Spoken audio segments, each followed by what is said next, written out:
Hello doctor.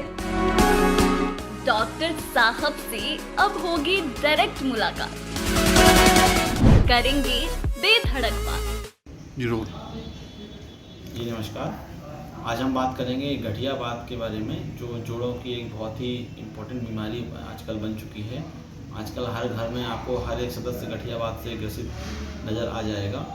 इसकी शुरुआत इसका पहले एक एज में एक निश्चित एज में होता था, अब लेकिन ये किसी भी एज में कभी भी किसी भी जेंडर में कभी भी आपको ये लक्षण देखने के लिए मिल जाते हैं। इसकी जो शुरुआत होती है वो मेनली आपके पैरों के अंगूठे से दर्द स्टार्ट होता है इसमें, और इसके जो लक्षण होते हैं उनमें आपका मेनली जो सुबह सुबह स्टिफनेस होना और आधे घंटे तक दर्द होना, मुझे 6 हफ्ते से ज़्यादा सिम्टम होना, ये सब इसके लक्षणों में आते हैं। और इसमें मरीज को बहुत ही ज़्यादा तीव्र दर्द का महसूस होता है, वो कोई भी काम अपना कर नहीं पाता और ये शरीर के सभी लगभग सभी जॉइंट्स को इन्वॉल्व करके रखता है। इसके अलावा दर्द के अलावा इसमें सूजन आती है, किसी किसी को उस जगह पे लालामी आने लगती है जो कि और छूने पे वहाँ उस हिस्से में गर्माहट महसूस होती है। उससे हम अंदाज़ा लगा लेते हैं कि उनको गठियावात की बीमारी हो रही है। और जो ये इसका जो हम पता लगाते हैं वो अपन एक्सरे वगैरह से और क्लिनिकली जो देख के हम उनका पता लगा सकते हैं। इसकी जो मेन कारण एक और भी होता है, जैसे कि अपन जो यूरिक एसिड बढ़ने लगता है शरीर में, इसके कई सारे कारण हो सकते हैं। या यूरिक एसिड ज़्यादा बन रहा हो या ज़्यादा निकल ना पा रहा हो शरीर से, इन दोनों कारणों से यूरिक एसिड शरीर में बढ़ता है। और जो उसका बढ़ने का जो मेन कारण है, जो हम ज़्यादा प्रोटीनियस और जो ये सोयाबीन इस तरह की चीज़ें जो हम खाते हैं, जो बादी वाली चीज़ें जो यूरिक एसिड को बढ़ाती हैं, उनसे यूरिक एसिड बढ़ने लगता है। उस वजह से गठियावात की बीमारी होना संभव होता है। और इसका हम पता लगाने के लिए एक्सरे इसमें कर सकते हैं और क्लिनिकली भी हम इसको डायग्नोज किया जा सकता है।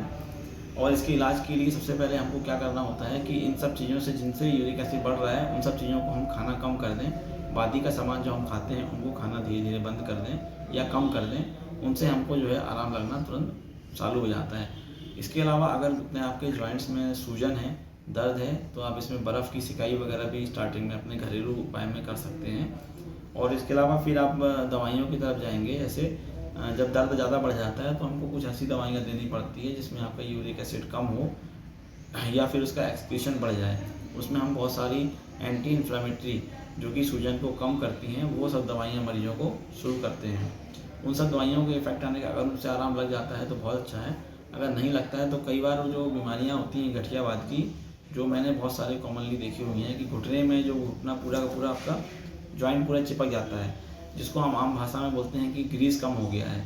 तो घुटना क्या होता है कि कोई मूवमेंट उसमें नहीं आती है। इसके अलावा जो घुटने में जो डिफॉर्मिटी आने लग जाती है, मतलब दोनों पैर पास पास आने लग जाते हैं और दोनों घुटने दूर दूर आने लग जाते हैं, तो वो पेशेंट जो होता है वो चल ही नहीं पाता है। पेशेंट अपनी धीरे धीरे एक पैर में बैलेंस डाल के चलता है। तो उस कंडीशन में फिर हम उसका जो है और दूसरा जो लक्षण जो मोस्ट इम्पॉर्टेंट जो आता है, जो हिप जॉइंट में आता है इसका, कूल्हे की जो बॉल होती है और जो सॉकेट होती है, इन दोनों में कई बार चिपकाहट आ जाती है, दोनों हड्डियाँ चिपक जाती हैं, मूवमेंट कुछ नहीं होती है। इस वजह से पेशेंट को बहुत इंटेंस फील होता है, ना तो वो आगे चल पाता है, ना आपका चौकड़ी मार के बैठ पाता है, ना इंडियन स्टाइल की लैट्रिन में यूज़ कर पाता है वो।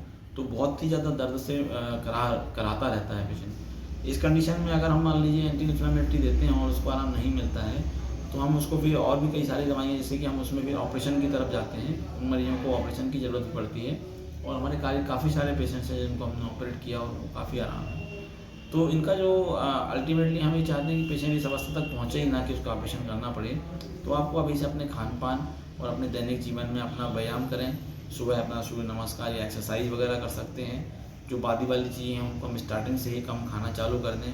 रोज़ सुबह एक्सरसाइज करें। अपना नशा, स्मोकिंग हो गई आपकी और शराब की लत हो गई, गुटखा वगैरह हो गया, इनको आप धीरे धीरे कम करते करते धीरे धीरे इनको छोड़ना है। वही एकमात्र इसका प्रिवेंशन है जिससे हम इन चीज़ों को होने से रोक सकते हैं। धन्यवाद। Hello doctor.